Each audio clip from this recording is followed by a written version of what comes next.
अस्सलाम वालेकुम। Welcome back. Lecture 6। Last lecture की दोबारा मुझे फीडबैक मिली है कि थोड़ा सा लंबा हो गया। इस बार मैं कोशिश करूँगा दोबारा 30-35 सेकेंड मिनट से 45 मिनट के दरमियान इसको रखने की। ठीक है। वो सब लोग जिन्होंने फेसबुक पे पेज को लाइक किया है, thank you very much for your support. आप लोगों की सपोर्ट की ज़रूरत है। जितने ज़्यादा लोगों को फॉरवर्ड कर सकते हैं करें, रियली अप्रिशिएट दैट। थोड़ी सी urduitacademy.com के बनने में थोड़ा सा डिले हो गया, मगर it will be sorted out. और आज की स्लाइड के अंदर आखिर में कुछ 2-3 क्वेश्चंस भी आए हैं लोगों के पास से।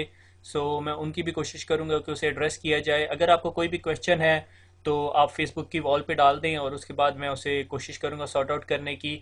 मगर फेसबुक की निस्बत मैं ज़्यादा प्रेफर करूंगा अगर आप वीडियो के नीचे ब्लॉग पे जो कमेंट्स आए हुए हैं, ब्लॉग वाली साइट पे जो वीडियो पड़ी हुई हैं, उनके नीचे अगर आप कमेंट्स डाल दें तो आई वुड रियली अप्रिशिएट। मैं उसके ऊपर फिर आपको आंसर कर दूंगा। ठीक है।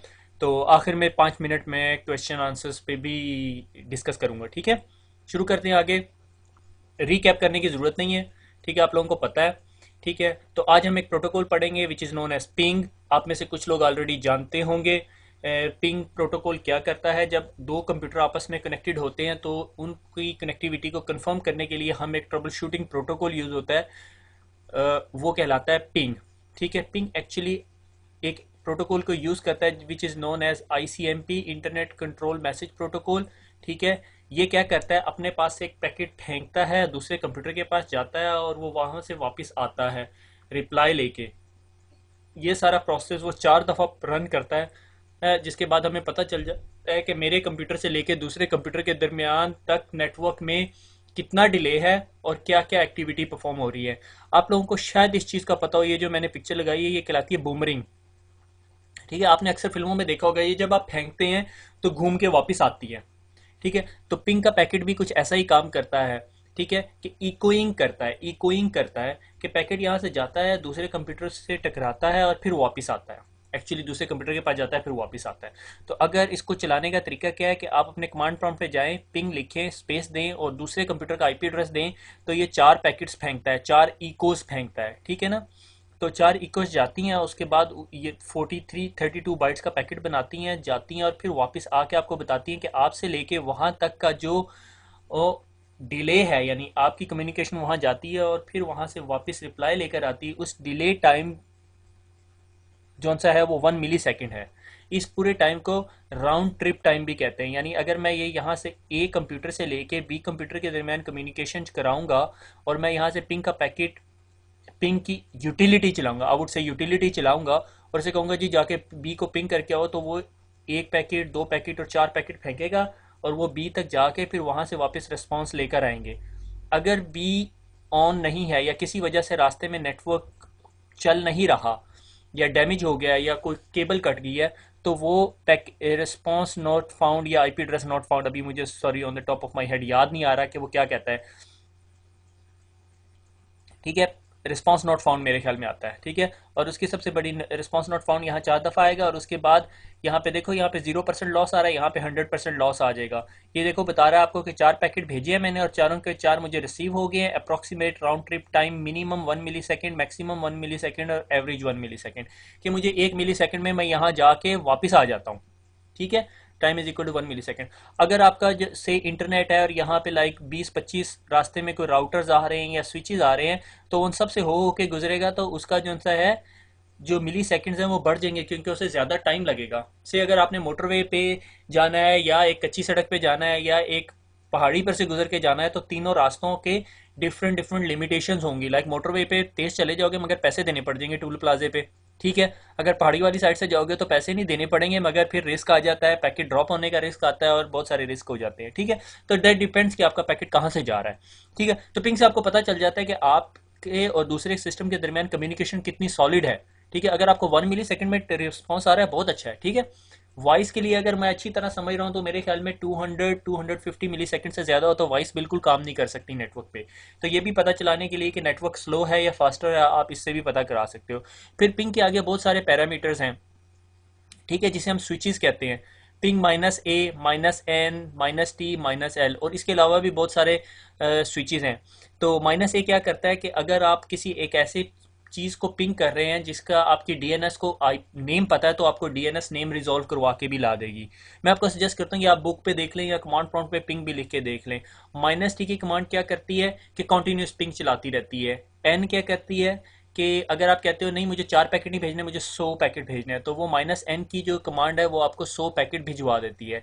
और -l की command length of the packet, आप कहते हो नहीं भाई मुझे जो से ये 32 बाइट्स नहीं भेजने, मुझे जी 150 बाइट्स भेजने, तो वो 150 बाइट्स भेज देगी। ठीक हो गया, सिंपल। आर्प हम ऑलरेडी पढ़ चुके हैं। एड्रेस रेजोल्यूशन प्रोटोकॉल क्या करता है? एड्रेस रेजोल्यूशन प्रोटोकॉल के आपके पास आईपी एड्रेस होता है और मैक नहीं पता होता, तो आप जो सा है एक ब्रॉडकास्ट जनरेट करते हैं नेटवर्क में और सिस्टम से पूछते हैं कि भाई मुझे आप अपना आर्प मैक एड्रेस बताओ, और वो सिस्टम जो है रेस्पॉन्स में आपको अपना मैक एड्रेस बता देता है। ठीक हो गया। अगर आपने अपने कंप्यूटर का आर्प टेबल देखना हो तो मैंने आपको बताया था कि आर्प -a की कमांड दें, कमांड प्रॉम्प्ट पे आपको पता चल जाएगा आपके नेटवर्क के अंदर कौन कौन से सिस्टम है। अगर आपका स्टैंड अलोन कंप्यूटर है जिसको नेटवर्क से नहीं कनेक्टेड, तो वो आपको कुछ नहीं बताएगा। ठीक है, लाइक आप अगर अपने कॉलेज की लैब में चले जाएं तो फिर आपको बताएगा, या आप अपने से कंप्यूटर पे बैठे हुए घर में इंटरनेट से कनेक्टेड है, लाइक DSL का अगर मॉडेम है, तो अगर आपकी सिस्टर या बहन भाई में से किसी और का कंप्यूटर भी है तो आप आर्प -a करेंगे, आपको उसके कंप्यूटर का भी मैक एड्रेस पता चल रहा होगा। ठीक हो गया। ट्रेसेड की कमांड, ट्रेसेड की कमांड क्या होती है मुझे याद नहीं, मैंने लगाई नहीं हुई आगे, गलती कर दी मैंने ये। ठीक है, ट्रेसेड की कमांड क्या होती है कि से अगर 3 कंप्यूटर हैं, ठीक है, बल्कि मैं आपको उसका तरीका भी बताऊंगा। ठीक है, से आपका ये कंप्यूटर है A, ठीक है, और ये कंप्यूटर है B। ठीक है,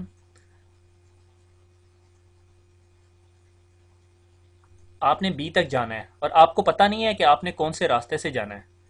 ठीक है, तो आप क्या करते हो, आप ट्रेसेड की कमांड यूज़ करते हो कि ये पता चलाने के लिए कि आपका पैकेट गया कैसे है B के नेटवर्क तक। ठीक है, सो मैं क्या करता हूँ, मैं अपने पास ट्रेसेड स्पेस और आगे आईपी एड्रेस दे देता हूँ B का, या नाम दे देता हूँ B का। ठीक है, तो मुझे रिस्पांस आता है कि पैकेट यहाँ से निकला, इस मशीन के पास गया, इस मशीन का आईपी एड्रेस आएगा, फिर यहाँ से निकला, इस मशीन के पास गया, इधर से निकला, इस मशीन के पास गया। ठीक है, मैं दोबारा ट्रेसेड की कमांड चलाता हूँ, मुझे ट्रेस अब अगला पैकेट मेरा यहाँ से गुजर के जा रहा है, क्योंकि ये मेरा पैकेट स्विच नेटवर्क है, मुझे नहीं पता इसके अंदर से क्या हो रहा है इसके अंदर। ठीक है, तो मैंने यहाँ से अपने आईएसपी के पास भेजा, आईएसपी का अब ये वाला लिंक कंजेस्टेड था, आईएसपी ने वो पैकेट यहाँ से उठा के यहाँ भेज दिया। ठीक है, तो आपने जब अपना ये देखना होता है कि आपका पैकेट जो सा है किस रास्ते से जा रहा है ओवर द इंटरनेट, तो आप देख सकते हो, लाइक आप ट्रेसेड स्पेस google.com लिखोगे तो आपको बताएगा कि आपका कंप्यूटर यहाँ से आगे, आपके पास अगर पीटीसीएल का डीएसएल है तो पीटीसीएल के नेटवर्क में गया, पीटीसीएल से निकल के जी सिंगापुर इंटरनेट एक्सचेंज गया, सिंगापुर इंटरनेट एक्सचेंज से निकल के क्या फ्लैग के नेटवर्क पे गया, और फिर वहां से गूगल के सर्वर तक पहुंच गया, जहां पर भी गूगल का सर्वर पड़ा हुआ है। ठीक है, क्योंकि गूगल का एक सर्वर नहीं है, लाइक 3-4 सर्वर है, तो जो फर्स्ट प्रायोरिटी सर्वर आपके एरिया के लिए होगा उस तक का आपको पाथ बता देगा। ठीक है, तो ये काम करता है। आपको एक टर्म बतानी है that is known as time to live. ठीक है, जो आपका पैकेट होता है ना उसके साथ एक टर्म, एक हेडर इंफॉर्मेशन के अंदर, आईसीएमपी के पैकेट के अंदर एक फील्ड होती है, मे भी हम लोग आगे पढ़ेंगे, अभी तक सिस्को ने डिस्कस नहीं किया। आईसीएमपी के हेडर के अंदर एक फील्ड होती है known as time to live. ठीक है, अगर आप ये देखें तो आपकी ये यहाँ पे लिखा हुआ आ रहा है कि टाइम टू लिव इज 64। ठीक है, तो जब आपका कंप्यूटर यहाँ से पैकेट फेंकता है तो उसका टाइम टू लिव बना देता है 64। ठीक है, अब हुआ ये, मैंने यहाँ से ट्रेसेड की कमांड चलाई बी के नेटवर्क पे जाने के लिए, तो यहाँ से ये पैकेट निकला, इस कंप्यूटर के पास आया, इस कंप्यूटर के पास नहीं, एक्चुअली इस राउटर के पास आया, इस राउटर ने इस पैकेट को खोला और इसके अंदर 1 का डिक्रीमेंट कर दिया, तो ये वैल्यू क्या बन गई अब 63। ठीक है, और उसके बाद इसने कहा ठीक है भाई तुमने अगर बी के नेटवर्क पे जाना है, मेरा राउटिंग टेबल कहता है कि ये बेस्ट राउट है, तुम यहाँ से निकलो और यहाँ चले जाओ। जब ये पैकेट अब इसके पास आया, इसने दोबारा पैकेट खोला और इसने देखा ठीक है तुमने बी के पास जाना है, तुम इधर चले जाओ। ठीक है, तो उसने क्या किया, इसको फिर दोबारा वैल्यू को -1 किया और आगे कर दिया 62। ठीक है, और उसके बाद वो पैकेट बी के पास आया, अगर बी यहाँ पे डायरेक्टली अटैच है तो उस पैकेट को रिस्पॉन्स कर देगा और फिर दोबारा वापस रिस्पॉन्स चला जाएगा। ये वैल्यू डाली क्यों हुई है, से अगर मैं कहता हूं भाई तुम जाओ और सी के नेटवर्क पे ट्रेस करो, ठीक है, वो जाता है, ए यहां से निकलता है, पैकेट इसके पास ये कहता है अच्छा सी का नेटवर्क मुझे नहीं मिला, तुम ऐसा करो इसके पास चले जाओ, क्योंकि हर कंप्यूटर के पास एक डिफ़ॉल्ट रूट होता है। वो डिफ़ॉल्ट रूट क्या होता है कि जब उस कंप्यूटर को उस नेटवर्क का नहीं पता, जब उस राउटर को जब उस नेटवर्क का नहीं पता होता, वो उठा के अपने डिफ़ॉल्ट राउटर के पास फेंक देता है। इसका डिफ़ॉल्ट रूटर से ये वाला राउटर था, इसने कहा ठीक है भाई मुझे इसका सी के नेटवर्क का नहीं पता, तुम ऐसा करो तुम इस कंप्यूटर के पास चले जाओ, इस राउटर के पास चले जाओ, सॉरी। ठीक है, इसने कहा भाई मुझे भी नहीं पता तुम इधर चले जाओ, मुझे भी नहीं पता तुम इधर चले, ये यहीं घूमता रहेगा। ठीक है, ये कब तक रहेगा? जब तक आपका नेटवर्क है। तो उन्होंने क्या किया, जिन्होंने ये प्रोटोकॉल डिजाइन किया, उन्होंने कहा भाई इसमें टाइम टू लिव की फील्ड डाल देते हैं। इस कंप्यूटर ने इसको -1 किया, इसने भी -1 किया, इसने भी माइनस किया, sorry I keep on saying computer, actually router. इस राउटर ने इसे -1 किया, इसने इसे -1 किया, इसने इसे -1 किया, इसने इसे -1 किया, ये यूं होता होता नेटवर्क में फिरता रहेगा। जब इसकी वैल्यू 0 हो जाएगी ना, से इसकी वैल्यू अभी 1 थी, ठीक है, इसने कहा भाई मेरे पास नहीं है तुम इधर चले जाओ, और इसने -1 को डिक्रीमेंट करके 0 कर दिया। जब इस कंप्यूटर के पास आया, इसने पैकेट खोला और उसने देखा भाई इस पे 0 लिखा हुआ है, उसने उसे डिस्कार्ड कर दिया। अब वो उसको वायर पे नहीं डालेगा, उसको जाया कर देगा। ठीक है, that's known as discarding. Time to live, कि भाई इसके पास जिंदा रहने के लिए कितनी जगह है, 64 बाय डिफॉल्ट वैल्यू होती है। ठीक है, यानी अगर वो 64 राउटर से गुजरने के बावजूद भी अपनी डेस्टिनेशन तक नहीं पहुंचा, तो इसका मतलब वो कोई डॉजी पैकेट है। ठीक है, उसको कोई काम नहीं है, वो कोई मसला कर रहा है। ठीक है, लाइक कभी कभी ऐसा होता है, कभी हैकर अगर कोई बहुत ही ट्रिकी हो तो वो क्या करता है, आपके नेटवर्क से जो पैकेट उठाता है ना, आपके पैकेट उठाता है उसको क्या करता है, डिक्रीमेंट करता है 64 से उठा के 1 पे। ठीक है, और आपका पैकेट फिर आगे फेंक देता है, जब अगले राउटर के पास जाता है उसे डिक्रीमेंट करके 0 करता है और पैकेट इधर जाता है, तो पैकेट डिस्कार्ड हो जाता है, आपका पैकेट आपकी डेस्टिनेशन तक जा ही नहीं सकता। ये बहुत पुराने टाइम पे, लाइक अब से 5-6 साल पहले ये अटैक हुआ करता था, अब नहीं होता। ठीक है, क्योंकि उसने नेटवर्क में आना भी तो है ना किसी तरह बात में। ठीक है, तो सिक्योरिटी के पॉइंट ऑफ व्यू से भूल जाएं, बस टाइम टू लिव की फील्ड याद रखें कि टाइम टू लिव जब भी एक राउटर के पास जाता है और वो उसके ऊपर कोई राउटिंग डिसीजन परफॉर्म करता है, ठीक है, तो उसको -1 कर देता है। याद है, प्लेटफॉर्म पे जाते हैं, एक टिकट लेते हैं आप लोग ट्रेन में बैठने के लिए, ट्रेन वाला उस टिकट को फाड़ देता है। ठीक है, फिर अगर रास्ते में एक और टिकट चेकर आता है तो वो पूरी टिकट ही फाड़ देता है, आपको आधा आपके हाथ में पकड़ा देता है। ठीक है ना, इस सॉर्ट ऑफ दिस आइडिया कि 64 के डिक्रीमेंट करता करता करता उसको आधा कर देता। अब वो आप आधा टिकट लेके दोबारा प्लेटफॉर्म पे जाएंगे, वो नहीं आपको घुसने देगा, क्योंकि वो टिकट बिल्कुल आधा कट चुका है। तो इसका मतलब है कि प्लेटफॉर्म वाले ने भी चेक कर लिया और अंदर टिकट चेकर ने भी चेक कर लिया, ये टिकट मजीद वैलिड नहीं है। तो इस सॉर्ट ऑफ दिस थिंग कि वो पैकेट मजीद वैलिड नहीं रहता। आगे चलते हैं। ईथरनेट, ईथरनेट की स्टोरी है। तो ईथरनेट की स्टोरी ये कि ईथरनेट हम लोग इतने अरसे से कह रहे हैं ईथरनेट लैन, ये एक्चुअली डेवलप हुई 1970s के अंदर डेक और इंटेल और जीरोक्स ने मिलके। ठीक है, डेकनेट ने अपना नेटवर्क बनाया, इंटेल ने अपना, जीरोक्स ने अपना। उन्होंने कहा क्यों ना यार हम मिलके हम एक ऐसा स्टैंडर्ड बनाएं जो हमारे तीनों नेटवर्क की डिवाइसेस को आपस में कम्युनिकेट कराए। तो उन्होंने एक प्रोटोकॉल बनाया नोन एज डिक्स इन ईथरनेट। ठीक है, ये लाइक अर्ली 80s की बात थी। मिड 80s के अंदर क्या हुआ, जब नेटवर्क बहुत एक्सपेंड होने शुरू हो गए, बहुत सारे मल्टी वेंडर एनवायरनमेंट आ गया, मल्टी वेंडर प्रोडक्ट्स आ गया, हर बंदा अपनी प्रोडक्ट बनाता था और आपस में वो कम्युनिकेट करती थी, मगर अपनी ही प्रोडक्ट, एप्पल की प्रोडक्ट एप्पल के साथ तो नेटवर्क पे कम्युनिकेट करती थी, मगर जब एप्पल को इंटेल जीरोक्स की नेट डिवाइसेस के साथ कम्युनिकेट कराना होता था तो नहीं कर सकती थी। उन्होंने कहा चलो लेट्स डू सम स्टैंडर्डाइजेशन। तो उन्होंने IEEE institute of electrical electronics engineer, आप में से कुछ लोग जानते भी होंगे, एक ऑर्गेनाइजेशन ने मिलकर एक ISO OSI स्टैंडर्ड बनाया जो हम लेयर मॉडल पढ़ चुके हैं। ठीक है, उसके दौरान उन्होंने फिजिकल लेयर का ईथरनेट स्टैंडर्ड भी बनाया। ठीक है, 1980s के अंदर फरवरी में, एक्चुअली ये मेरे अगर मुझे सही याद आ रहा है तो 1980 के अंदर फरवरी में ना उन्होंने एक प्रोजेक्ट शुरू किया, IEEE डेवलप्ड प्रोजेक्ट 802। ठीक है, और उसमें उन्होंने एक carrier sense media access collision detection, ये क्या चीज़ है, इसके ऊपर मैंने पूरी एक स्लाइड लगाई है। काफ़ी टाइम लगा मुझे स्लाइड को बनाने में, क्योंकि मेरा पावर पॉइंट के अंदर इतना अच्छा हाथ सीधा नहीं है, तो वो मैं बताऊंगा ये CSMA CD क्या है। तो ये चीज़ डेवलप की 802 प्रोजेक्ट ने, जो कहलाती है एज नोन एज ईथरनेट। याद है आपको ईथरनेट का मैंने फ्रेम पढ़ाया था 802.3, जो मैक एड्रेस का फ्रेम था, जिसमें मैक एड्रेस थी, सोर्स था, प्रीएम्बल था, स्टार्ट ऑफ द फ्रेम था। अगर आप पिछली प्रेजेंटेशन में चले जाएं तो मेरे ख्याल में आपको मिल जाएगी वो वहाँ पे। ठीक है, उन्होंने एक स्टैंडर्ड बना दिया। ठीक है, और इन्होंने फिर केबल की टाइप्स निकाली। 10 Mbps की केबल थी, 10 बेस टी। 100 Mbps की केबल बनाई, 100 base T twisted pair cable. फिर 1999 में उन्होंने 802.3 AB का स्टैंडर्ड बनाया 1000 बेस टी, जो हमारी ईथरनेट के अंदर कैट 6 की केबल है। अगर आप वो केबलिंग की प्रेजेंटेशन पढ़ें जिसमें वो आपको दिखाई गई थी केबल, तो कैट 6 या कैट 5 ई जोन सी है वो आपकी 1000 बेस टी की है। 1000 का मतलब क्या था, 1 गीगाबिट स्पीड है, टी का मतलब ट्विस्टेड पेयर है, और बेस बैंड ट्रांसमिशन है जो मल्टीपल चैनल्स को लेके जा सकती है। तो इसी IEEE 802 ने ईथरनेट स्टैंडर्ड डेवलप किया कि आपका जो नेटवर्क है उसकी फिजिकल लेयर कैसे काम कर रही होगी। मैक और फिजिकल लेयर का कम्बिनेशन है, जिसके एंड पे वो जो स्टैंडर्ड था वो स्टैंडर्डाइज हो गया, ताकि अब हम हमारे सारे नेटवर्क्स आपस में कम्युनिकेट कर सकते हैं, चाहे आपके पास एप्पल का आईफोन है, चाहे इंटेल या HP की टैबलेट पीसी है, या लैपटॉप है, या कंप्यूटर है, या आपके पास जीरोक्स का प्रिंटर है, या कैनन का प्रिंटर है, सब आपस में कम्युनिकेट करते हैं। क्यों? क्योंकि वो सारे ईथरनेट के स्टैंडर्ड को फुलफिल करते हैं। ठीक हो गया। और ईथरनेट का स्टैंडर्ड क्या था, वो कैसा सा हेडर या फ्रेम बनाता था? एक्चुअली जब आपका मैक एड्रेस का हेडर लग जाता है तो आपको याद है डाटा सेगमेंट पैकेट, और मैंने फ्रेम्स बताया था। मैक लेयर पे आपका पैकेट क्या बन जाता है, फ्रेम बन जाता है। एक्चुअली ईथरनेट का जो स्टैंडर्ड है वो फ्रेम्स के साथ कम्युनिकेट करता है कि आपका फ्रेम किस चीज़ का है। ठीक है, 802.3 का जब मैंने पीछे स्लाइड पढ़ाई थी तो मैंने आपको पूरा हेडर बता दिया था कि वो हेडर कैसे काम करता है। ठीक है, वो एक्चुअली ईथरनेट का स्टैंडर्ड है।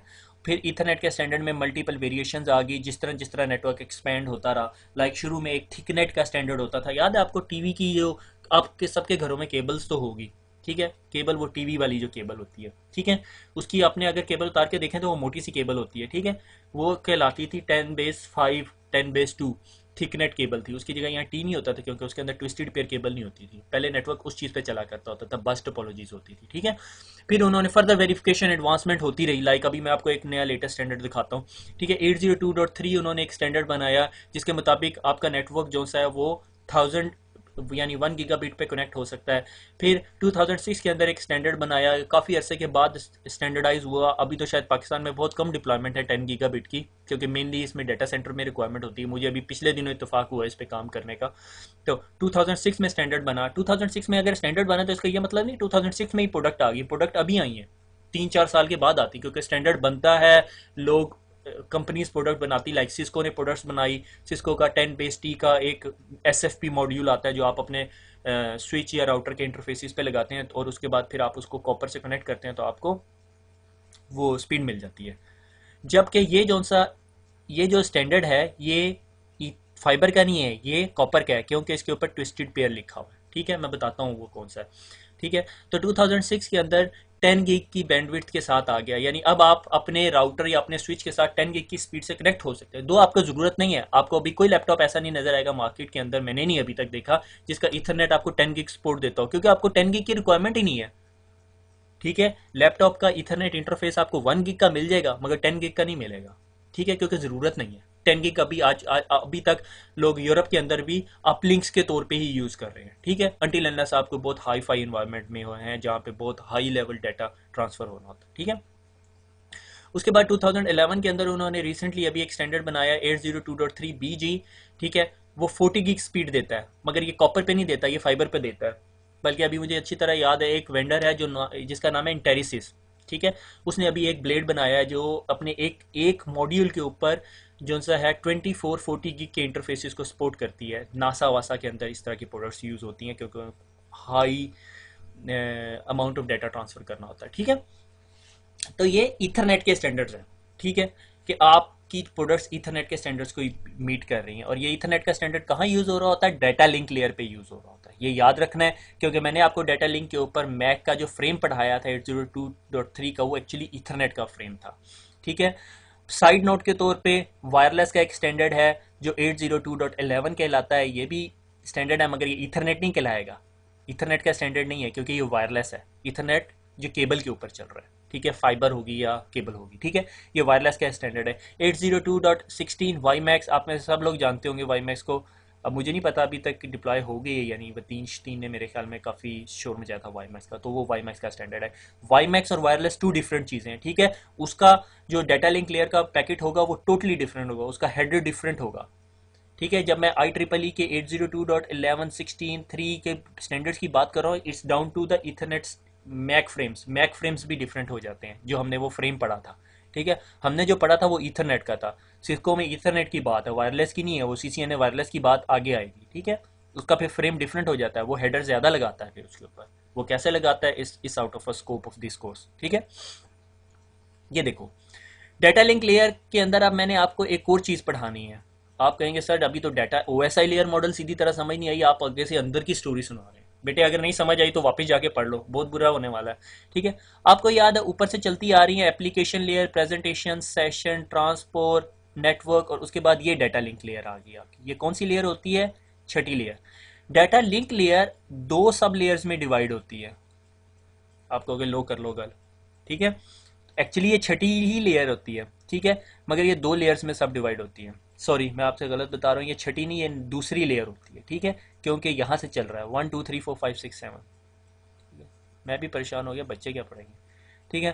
खैर ये लेयर 2 है, ठीक हो गया। तो क्यों क्यों इसके ऊपर स्विच काम कर रहा होता है, आपको याद है मैंने मैक लेयर 802.3 के सारे स्टैंडर्ड हैं वो यहाँ पे काम कर रहे हैं, ठीक है। क्योंकि ईथरनेट का स्टैंडर्ड एक तो होगा कि मैक का लेयर कैसा है, और फिर वो बताएगा कि आपका फिजिकल इंटरफेस भी होना चाहिए। फिजिकल लेयर यानी आपने अगर लैन कार्ड लगाया है, अगली मेरे ख्याल में स्लाइड में सिस्को आगे आपको फिजिकल डिवाइसेस भी दिखाएगी, ठीक है। तो आपका इंटरफेस कैसा होगा ईथरनेट का, जो RJ45 का कनेक्टर, जो आप लोगों ने वो अगर वो 3 वीडियोस देखी हैं जिसमें हमने केबलिंग का इंट्रोडक्शन दिया है, तो उसके अंदर आपने देखा होगा कि ईथरनेट का स्टैंडर्ड कैसा होता है, RJ45 का कनेक्टर होता है। अगर कभी नहीं देखा तो अपने लैपटॉप या अपने कंप्यूटर के पीछे ईथरनेट का इंटरफेस देख ले, आपको नजर आ जाएगा, ठीक है। यानी ये जो IEEE 802 जो चीज कवर कर रहा है वो आपकी लेयर 2 और लेयर 1 दोनों लेयर्स को कवर कर रहा है। फिजिकली वो कैसा होगा, और लेयर 2 पे कि उसका फ्रेम कैसा होगा, ठीक है, डाटा पैकेट कैसा होगा, ठीक है। Back to data link layer जो हमारी लेयर 2 है, याद रखिएगा लेयर 2 कंफ्यूज नहीं होना, गलती से मैंने लिख दिया लेयर 6, ठीक है। लेयर 2 वो दो सब लेयर्स में डिवाइडेड होती है, लॉजिकल लिंक कंट्रोल और मैक लेयर। ये ज्यादा मैं इसकी डिटेल में नहीं जाऊंगा, सिर्फ मैंने 2 लाइनें लिखी हैं। Transition up to the network layer कि ये इस बात का ख्याल रखती है कि जो पैकेट ऊपर जा रहा है उसके साथ क्या काम करके भेजना है, और जो पैकेट नीचे जा रहा है मैक लेयर वो ये ख्याल करती है कि उसके साथ क्या करना है, ठीक है। यानी अगर पैकेट यहाँ से रिसीव हो रहा है, यानी किसी दूसरी मशीन से रिसीव हुआ और ये मेरे पास फिजिकल लेयर से डाटा लिंक लेयर पर आया, तो इसको LLC लेयर अपने पैकेट पढ़ के और इसको बाद इसको ऊपर भेज देगी, ठीक है। और अगर ऊपर से आ रहा है और वो मुझे पैकेट कह रहा है कि मैंने नेटवर्क पे जाना है, तो वो मैक लेयर उसको डील करेगी, उस पर ईथरनेट का फ्रेम लगाएगी 802.3 का, और उसको आगे भेज देगी।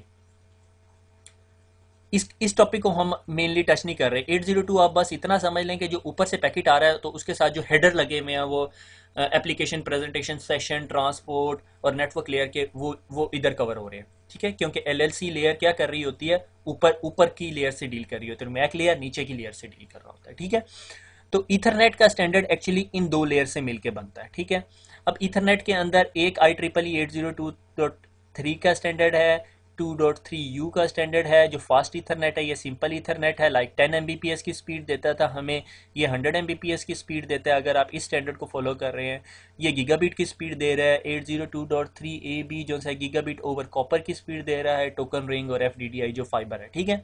यानी ये फिजिकल इंटरफेसेस आ गए, यानी कि ज़ाहिर आप जहाँ जहाँ ईथरनेट का इंटरफेस है, जो कॉपर का इंटरफेस है, वहाँ फाइबर तो नहीं लगा सकते, या आपका इंटरफेस 100 Mbps को सपोर्ट करता है वो गीगाबिट तो नहीं देगा, तो आपका फिजिकल इंटरफेस डिफरेंट होना चाहिए। आपने अगर अपने कंप्यूटर के साथ फाइबर जोड़नी है तो आप कंप्यूटर के अंदर डिफरेंट कार्ड लगाओगे, तो वो फिजिकल लेयर होगी, ठीक है। आपकी मैक लेयर के अंदर उस कार्ड का ड्राइवर इंस्टॉल हुआ हुआ और उसे पता है यार अभी पैकेट फाइबर पे भेजना है, तो उसकी शक्ल मैंने डिफरेंट बनानी है ताकि वो फाइबर पे जा सके, ठीक है ना। यानी बाहर बारिश हो रही है और आपने गाड़ी में बैठ के जाना है तो आपकी ड्रेसिंग डिफरेंट होगी, और अगर आपने मोटरसाइकिल पे जाना है तो मैं पहचान सकता हूँ आपकी ड्रेसिंग कैसे होगी, ठीक है। तो sort of this thing, MAC layer आपके उस स्टैंडर्ड उस हिसाब से पैकेट बनाती है जिस इंटरफेस पे आपने जाना है। अगर आपने फाइबर पे जाना है तो फाइबर के हिसाब से पैकेट बना के देगी, अगर आपने फास्ट ईथरनेट यानी 100 Mbps पे जाना है तो आपको 100 Mbps के हिसाब से पैकेट बना के देगी। ये उस चीज़ को कौन गाइड कर रहा होता है, ये स्टैंडर्ड गाइड कर रहा होता है 802.3U3Z, ये एक्चुअली डील कर रहा होता है आपके मेनली लैन कार्ड के ड्राइवर के साथ, ठीक है। आई होप ज़्यादा कन्फ्यूजन नहीं होगी, अगर मजीद कन्फ्यूजन है दोबारा रिवाइंड करके देख लें, कोई क्वेश्चन है just ask me straight away, ठीक है। तो ये लैन की स्पेसिफिकेशन है, ये OSI लेयर मॉडल थी, ठीक है। Once again physical layer first layer होती है, data link layer second layer होती है, और अगर आपको याद हो तो डाटा लिंक लेयर पे कौन सी हमारी नेटवर्किंग की डिवाइस काम करती है, स्विच। हमारे स्विच ना इंटेलिजेंट स्विचेस भी होते हैं जो लेयर 3 पे भी काम करते हैं, मगर वो मेरे ख्याल में ICND लेवल 2 की बातें हैं, ठीक है। यानी स्विचेस काम करते हैं। स्विचेस क्यों काम करते हैं? क्योंकि वो अपना स्विचिंग का डिसीजन आपका मैक का हेडर पढ़ के डिसाइड कर सकते हैं। यानी आपका मैक एड्रेस देख के वो बताते हैं अच्छा ये मैक एड्रेस फलां जगह रहता है, ठीक है, यानी मेरी फलां पोर्ट पे कनेक्टेड है। वो जब हम आगे इन डेप्थ पढ़ेंगे तो मैं आपको बताता रहूँगा। CSMA CD, मैं वापस पिछली स्लाइड पे ले जाऊँ। यानी ये जो आपका इथरनेट का स्टैंडर्ड है ये आपको बताता है कि आपने नेटवर्क पे कम्युनिकेट कैसे करना है, ठीक है। उसके लिए ये एक प्रोसीजर या मेथड या आप कर लो एक सेट ऑफ रूल्स यूज करता है, ठीक है। That is known as CSMA CD। कुछ लोग इसको ना कास्मा CD भी कहते हैं। मेरा एक जो फ्रेंड था वो लाहौर से पढ़ के आया, तो सरगोदा वाले जो से होते हैं ना, पेंडू होते हैं, वो लाहौर वाले को पढ़ के आ जाए ना तो उसको सर आंखों में बैठा लेते हैं। वो मुझे कहता तूने कास्मा CD पढ़ा है?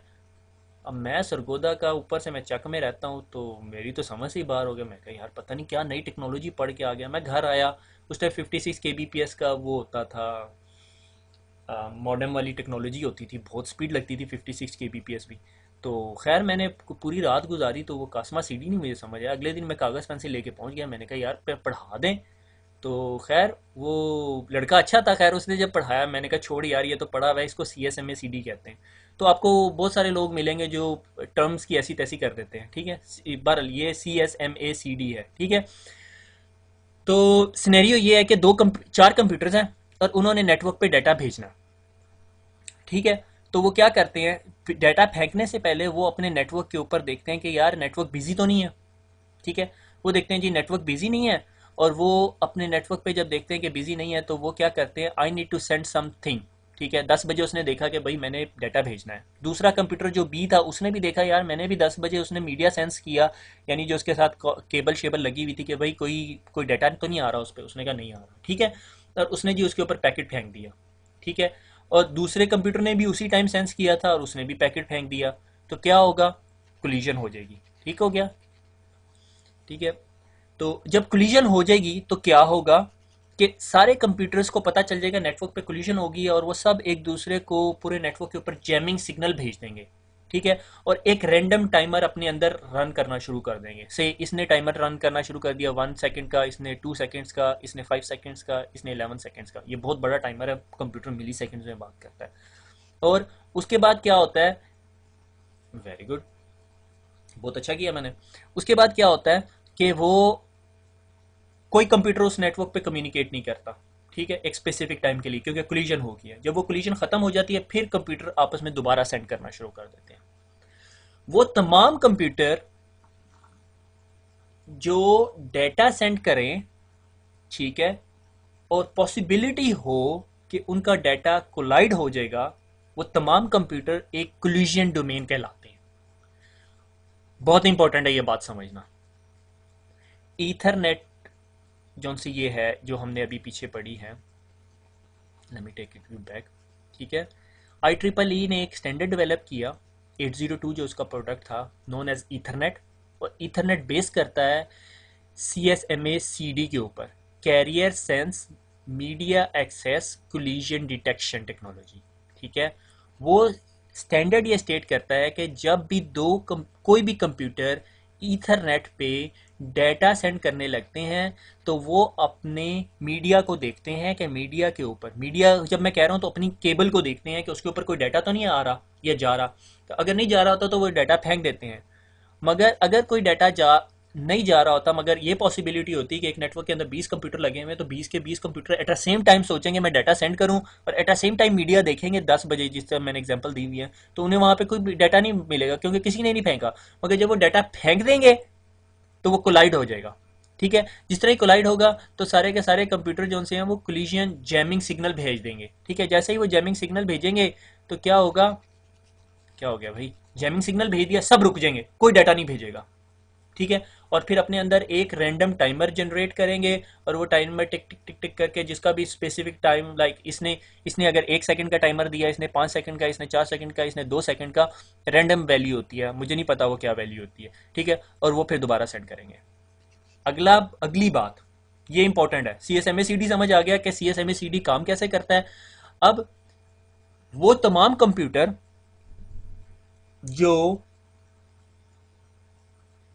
एक नेटवर्क से कनेक्टेड हैं और इस बात की पॉसिबिलिटी है कि वो दोनों at a same time data फेंके और वो कोलाइड हो जाए, वो तमाम कंप्यूटर एक कोलिजन डोमेन कहलाते हैं।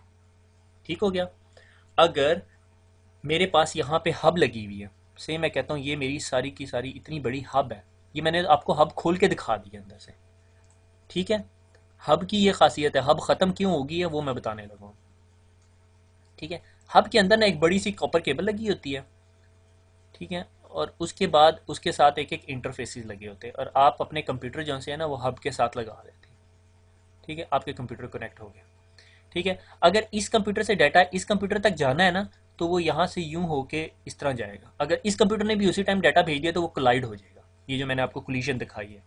तो तमाम कंप्यूटर जो एक हब के साथ लगे हुए हैं, अगर वो सारे एक दूसरे के साथ कम्युनिकेट करना चाहें साइमल्टेनियसली तो वो नहीं कर सकते। मैंने कहा मैं इधर से डाटा भेजूं इसके पास भी चला जाए और उसी सेम टाइम मेरा डाटा यहाँ से निकल के इसके पास भी जा रहा हो, उसी एग्जैक्टली सेम टाइम पे यहाँ से निकल के यहाँ भी जा रहा, ऐसा नहीं हो सकता हब के अंदर।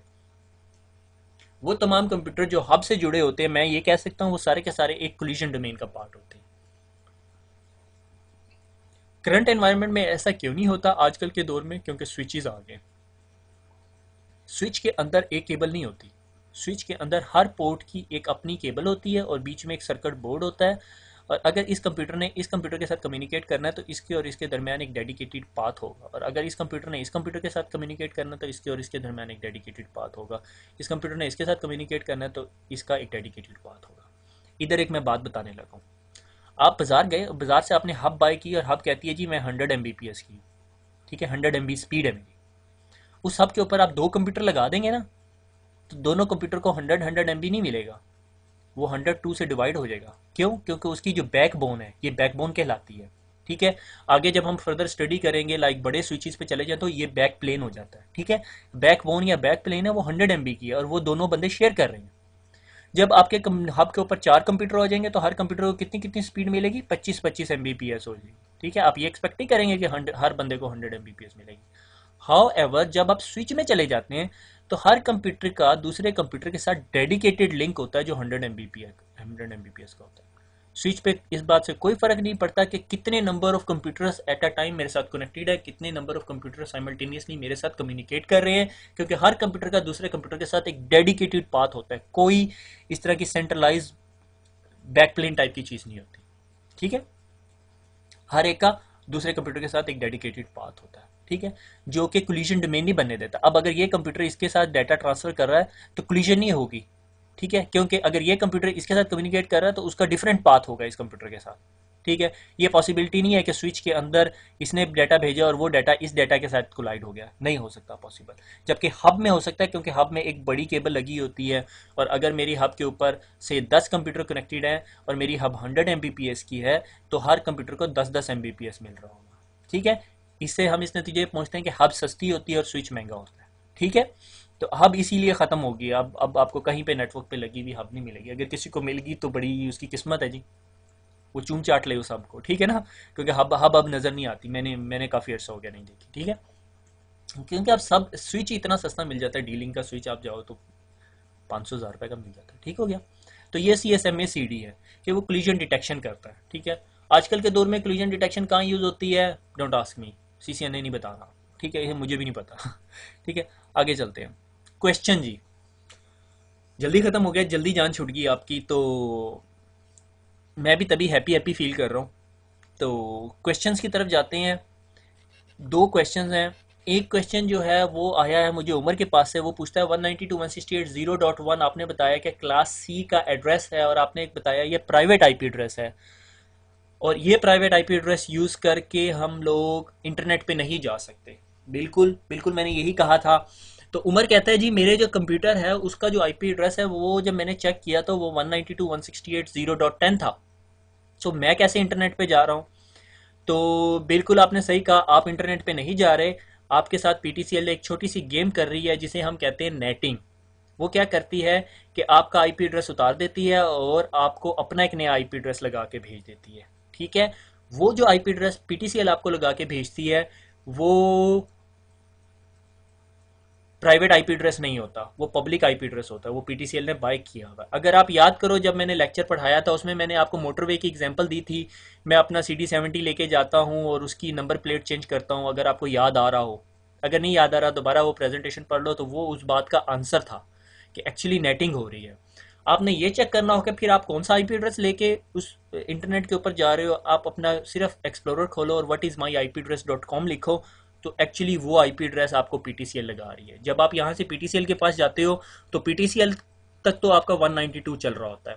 पीटीसीएल उसके बाद अपने एक राउटर के ऊपर आपकी मोटरसाइकिल या आपकी गाड़ी की नंबर प्लेट उतार के आपको नई नंबर प्लेट लगा देती है, वो पब्लिक आईपी एड्रेस की नंबर प्लेट होती है, ठीक है, ताकि पीटीसीएल के ज़्यादा आईपी एड्रेसेस कंज्यूम ना हो। वो अगर अपने हर बंदे को आईपी एड्रेस पब्लिक देने लगी तो वो आप हर वक्त तो इंटरनेट पे नहीं बैठे होते, ठीक है ना, क्योंकि आप अगर सुबह 8 से 9 बजे तक बैठे हो, रात 9 बजे से लेकर अगले दिन सुबह तक तो आप नहीं बैठे, तो आपका आईपी एड्रेस ज़ाया हो रहा है जो पीटीसीएल ने आपको दिया, अगर वो आपको पब्लिक आईपी एड्रेस दे देगी, ठीक है। तो इन तमाम बातों से बचने के लिए पीटीसीएल जो सी है वो आपको ये IP address private IP address देती है। मगर ये बात मेरी काफ़ी हद तक ठीक नहीं भी है, क्योंकि कभी, अब मुझे नहीं पता पीटीसीएल के डीएसएल के आउटसाइड के इंटरफेस पे मेरे ख्याल में पब्लिक आईपी एड्रेस दिया होता है, ठीक है, ताकि पीटीसीएल आप इसी तरह समझ लो, क्योंकि जब हम नेटिंग पढ़ेंगे तो मैं एक्सप्लेन करूंगा। I don't want to go into more depth of this topic, ठीक है, कि इतनी गहराई में जाने की जरूरत नहीं है। बस आप ये समझ लो कि पीटीसीएल आपका आईपी एड्रेस चेंज कर देती है। वो फिर मैं बाद में बताऊंगा कि आपके एडीएसएल राउटर के आउटसाइड इंटरफेस और इनसाइड इंटरफेस क्या होता है। उधर पब्लिक लगा होता है, अंदर प्राइवेट होता है, क्योंकि आपके मल्टीपल डिवाइसेस हो। यूनिकास्ट, ब्रॉडकास्ट और मल्टीकास्ट। यूनिकास्ट कम्युनिकेशन, जिस तरह ये बंदा इस बंदे के साथ बात कर रहा है, ये यूनिकास्ट कम्युनिकेशन है। ब्रॉडकास्ट क्या, कि मैं आप लोगों के सबके साथ बात कर रहा हूँ, इस नोन एज ब्रॉडकास्ट। मल्टीकास्ट क्या, मैं कहता हूँ मैंने ये 4 बंदों के साथ बात करनी है तो इन 4 बंदों के साथ बात कर रहा हूँ, ठीक है। लाइक मैंने आपको एग्जांपल दी थी कि एक टीचर कहता है front benchers you are bad, इसका मतलब वो सिर्फ फ्रंट बेंचर्स के साथ बात करना चाह रहा है, ठीक है। ब्रॉडकास्ट, टीचर लेक्चर दे रहा है क्लासरूम में, सब सुन रहे हैं, दैट्स इट, ठीक है। आज हमने कुछ इतना खास नहीं पढ़ा, इसलिए मेरे ख्याल में अगला लेक्चर मैं थोड़ा लंबा क्या करूँगा तैयार ना, ठीक है। मुझे फीडबैक ज़रूर दीजिएगा। If you need a lecture to be lengthy तो आई डोंट माइंड, घंटे का लेक्चर मेरे लिए कोई मसला नहीं है, स्टेप्सिल्स खा लूँगा, कोई मसला नहीं है, ठीक है। अपना ख्याल रखिएगा, दुआ में याद रखिएगा। Thank you very much.